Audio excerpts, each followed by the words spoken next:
మీలాంటి ఎవరో ఇచ్చే 2 మామిడికాయలు చిన్నవి ఈ కూసేం పచ్చిమిరకాయ పడుతున్నామండి. ఇగోండి ఎంటేమో ఒక అరగంట అండి. ఇగో ఎల్లుల్లి రేకులు అండి. ఇదిగో ఇది మెంతి పొడి అండి, జీలకర్ర అండి, ఇదిగో ఇది నూనె అండి, ఇదిగో కారం అండి, ఉప్పు అండి.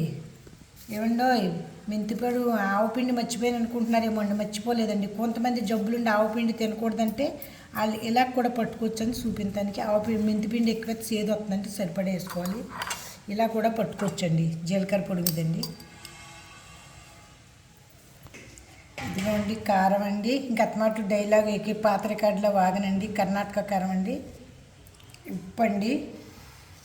ఇదిగోండి కొలతలు చెప్పలేదు అనుకుంటారేమో. మెంతిపిండి చాలా ఇదేంటి సేదు ఎక్కువ ఉంటుందండి. ఈ స్పూన్తో స్పూన్ వేసానండి. ఇందులో సగం వేసాను జీలకర్ర పొడి అండి.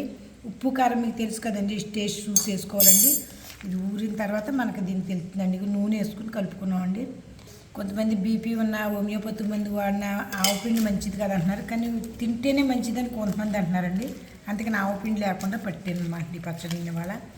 ఇదిగోండి ఇలా పట్టి చూసుకుంటే 2 కాయలు ఉన్నా పట్టుకుంటే 15 రోజులు ఈజీగా తినవచ్చండి. బయట కొనుక్కుని కంటనే టేస్ట్ ఉంటుందండి. ఇగో పచ్చడి ఇదిగోండి కారం ఉప్పు అంటారా, మనం చూసి వేసుకోవాలండి. ఇంకా కొంచెం కొంచాల మీద అయితే కొలత ఉంటుందండి. ఇటు కొంచెం కొంచెం అట్లా కొలతే ఉంటుందండి.